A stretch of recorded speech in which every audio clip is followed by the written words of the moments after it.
नमस्कार, स्वागत है सार न्यूज मध्य प्रदेश में। चलिए जानते हैं मध्य प्रदेश की ताजा और बड़ी खबरों को। क्या एमपी में हुआ है आयुष्मान योजना में भ्रष्टाचार? स्वास्थ्य विभाग ने दिए ये आंकड़े।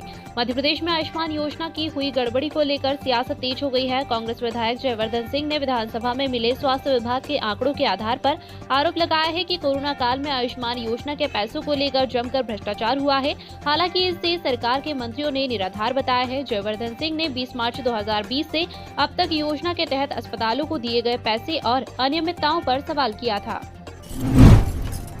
शिवराज सरकार का अनुपूरक बजट पास, जानिए सरकार की योजना। विधानसभा के शीतकालीन सत्र के तीसरे दिन अविश्वास प्रस्ताव के बीच शिवराज सरकार ने अपना अनुपूरक बजट पेश कर दिया है। सदन में काफी गहमागहमी के बीच वित्त मंत्री जगदीश देवड़ा ने अनुपूरक बजट पेश किया, जिसमें भविष्य की योजनाओं और विभागों के पैसों के आवंटन को बताया गया है। आने वाला बजट 2030 में होने वाले विधानसभा चुनाव के लिहाज से बेहद अहम माना जा रहा है। बिजली चोरी रोकने के लिए कंपनी ने बनाई योजना, लगाए जाएंगे करोड़ों के स्मार्ट मीटर। मध्य प्रदेश में बिजली चोरी के मामलों में बढ़ोतरी होती जा रही है। इसकी भनक किसी को भी नहीं लगती है कि कब कैसी व्यक्ति बिजली चोरी कर लेता है, लेकिन जब ऐसे मामले सामने आते हैं तो फिर भारी जुर्माना भुगतना पड़ जाता है। बिजली चोरी से निजात पाने के लिए और उसे रोकने के लिए पूर्व क्षेत्र कंपनी ने स्मार्ट मीटर लगाने की योजना बनाई है। इसको लेकर कंपनी ने मध्य प्रदेश विद्युत नियामक योजना से मंजूरी मांगी थी, जिसको लेकर मंगलवार के दिन जनसुनवाई की गई।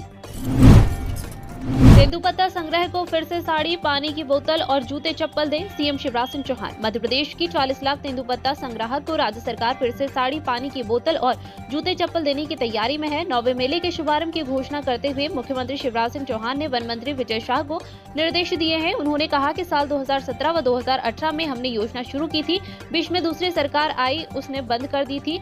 हम इसे फिर से चालू करेंगे। मुख्यमंत्री ने 1071 लघु वनोपज समिति प्रबंधकों का मानदेय 10,000 से बढ़ाकर 13,000 करने की भी घोषणा की। नए एयरपोर्ट के बजाय इंदौर एयरपोर्ट का विस्तार भी हो सकता है विकल्प। मध्य भारत के सबसे बड़े एयरपोर्ट को बनाने के लिए 2 विकल्प तलाशे जा रहे हैं। चापड़ा के पास के विकल्प के बदलने के बाद अब देपालपुर और धार के पास जगह तलाशी जा रही है, जिसके लिए एयरपोर्ट अथॉरिटी ऑफ इंडिया के अधिकारियों की टीम भी आने वाली है। लेकिन एक्सपर्ट का कहना है कि इंदौर में देवी अहिल्याबाई होलकर अंतर्राष्ट्रीय एयरपोर्ट का ही विस्तार किया जा सकता है। नए एयरपोर्ट के लिए 2000 एकड़ जमीन तलाशी जा रही है, जबकि इंदौर एयरपोर्ट के वर्तमान में 750 एकड़ की जमीन पर है। आसपास के इलाकों की जमीन को लेकर पहले भी सर्वे हो चुका है। ऐसा होने पर कई सुविधाएं हो सकती है। साल के अंत में सरकार दे रही बेरोजगार युवाओं को रोजगार भत्ता, जल्द करे आवेदन, बस सीमित समय तक के लिए। जानिए, साल के अंत में सरकार दे रही बेरोजगार युवाओं को बेरोजगारी भत्ता, जल्द करे आवेदन, बस सीमित समय तक। बेरोजगारी भत्ता योजना मध्य प्रदेश सरकार की राज्य स्तरीय योजना है तथा इस योजना के अंतर्गत राज्य के शिक्षित एवं बेरोजगार युवाओं को योग्यता अनुसार भत्ता राशि उपलब्ध करवाई जा रही है एवं इस भत्ता राशि को प्राप्त करने के लिए मध्य प्रदेश रोजगार मंत्रालय की सहमति अनिवार्य है। गुजरात के बाद एमपी छत्तीसगढ़ फतह की तैयारी, आदिवासियों को साधने का यह है पूरा प्लान। मध्य प्रदेश और छत्तीसगढ़ में विधानसभा चुनाव में अब 1 साल से भी कम समय बचा है। सभी पार्टियों की नजर इन दोनों राज्यों पर है और इसके लिए आदिवासियों को साधने की रणनीति पर काम हो रहा है। दोनों राज्यों में सत्ता की चाबी कमोबेश आदिवासियों के पास ही होती है, इसलिए सत्ता की 2 प्रमुख दावेदार बीजेपी और कांग्रेस उन्हें अपने पाले में करने के लिए अभी से हर संभव कोशिश कर रही है। राज्य सरकारें तो आदिवासियों के हित में अपनी योजनाओं को अमली जामा पहनाने में लगी हुई है। दिहाड़ी मजदूरों के सुसाइड रेट में 7 साल में 3 गुना इजाफा, लोकसभा में सरकार ने दी जानकारी। सरकार दिहाड़ी मजदूरों और गरीबों के लिए कई योजनाएं चला रही है, लेकिन शायद उनके आर्थिक हालात में ज्यादा सुधार नहीं हो रहे हैं। महंगाई की मार सबसे ज्यादा इन्हीं गरीब वर्ग पर पड़ती है। केंद्र सरकार ने लोकसभा में मंगलवार को आंकड़े पेश किए हैं। इन आंकड़ों के मुताबिक पिछले 7 साल में दिहाड़ी मजदूरों के सुसाइड मामले में 3 गुना बढ़ोतरी देखी गई है। हालांकि इनके कारणों के बारे में कुछ नहीं कहा गया है। ज्योतिरादित्य सिंधिया को लग सकता है बड़ा झटका, एमपी के मंत्रियों और बीजेपी विधायकों पर भी लटकी तलवार। आगामी मध्य प्रदेश विधानसभा चुनाव में बीजेपी किसी भी कीमत पर सत्ता की वापसी चाहती है। पार्टी को सत्ता में लाने के लिए गुजरात फार्मूले पर भी विचार किया जा रहा है। सूत्रों के मुताबिक गुजरात फार्मूला लागू होने पर 50 विधायकों और मंत्रियों का टिकट कट जाएगा। केंद्रीय मंत्री ज्योतिरादित्य सिंधिया के समर्थक, विधायक और मंत्री भी शामिल हैं। मध्य प्रदेश में विधानसभा चुनाव को 1 साल से भी कम समय बचा है। बीजेपी सभी 230 सीटों के लिए मंथन कर रही है। एमपी में 7वें दिन भी जारी है संविदा स्वास्थ्य कर्मियों की हड़ताल। धरना स्थल पर विरोध स्वरूप आधी रोटी पकाकर खाई। मध्य प्रदेश के बैतूल जिले में अपनी 2 सूत्री मांगों के लिए 15 दिसंबर से हड़ताल कर रहे संविदा स्वास्थ्य कर्मचारियों ने आज 7वें दिन अनूठे अंदाज में विरोध प्रदर्शन किया। धरने पर बैठे संविदा स्वास्थ्य कर्मचारियों ने आज धरना स्थल पर आधी रोटी बनाई और यह रोटी धरना स्थल पर बैठकर ही खाई। उनका उद्देश्य शासन को यह बताना था कि 1/4 सैलरी में कैसे गुजारा कर रहे हैं, आधी ही रोटी बना पा रहे हैं और आधा ही पेट खाना पा रहे हैं। संविदा कर्मियों ने अपने खून से लिखे 100 पोस्ट कार्ड साथियों की वापसी सहित इस मामले को लेकर लगाई गुहार।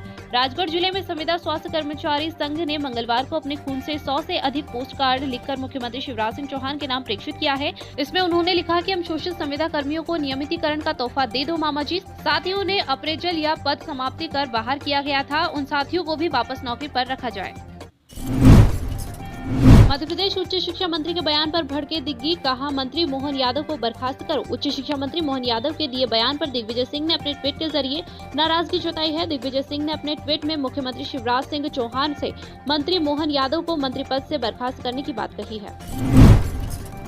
स्कूली शिक्षा में आर्टिफिशियल इंटेलिजेंस पढ़ाने वाला मध्य प्रदेश देश में पहला राज्य। राज्य मंत्री स्कूल शिक्षा मंत्री इंदर सिंह परमार ने कहा कि मध्य प्रदेश में गुणवत्तापूर्ण शिक्षा देने के लिए शिक्षा विभाग दृढ़ संकल्पित है। इसके लिए आधुनिक तकनीकी विषयों के समावेश एवं अनुप्रयोग पर जोर दिया जा रहा है। मध्य प्रदेश देश का पहला राज्य है जहां EAF यानी एजुकेशन फॉर ऑल विद्यालयों में कक्षा 8वीं और 9वीं में आर्टिफिशियल इंटेलिजेंस की कुल 240 घंटों की क्लास के माध्यम से शिक्षा दी जा रही है। सर्व सुविधा युक्त कंप्यूटर लैब की अध्यक्षता से इस विषय की पढ़ाई में विद्यार्थियों को सुगमता हो रही है। मध्य प्रदेश में सर्दी का सितम, तापमान गिरने से पड़ रही कड़ाके की ठंड। मध्य प्रदेश के तापमान में तेजी से गिरावट हो रही है, जिसमें सर्दी का असर तेजी से प्रदेश में बढ़ता जा रहा है। तापमान में गिरावट से अब सुबह और रात के वक्त कड़ाके की ठंड पड़ रही है, जबकि दिन में भी लोग गर्म कपड़े पहने नजर आ रहे हैं। मौसम विभाग का कहना है कि प्रदेश में कल से तापमान में और गिरावट आएगी।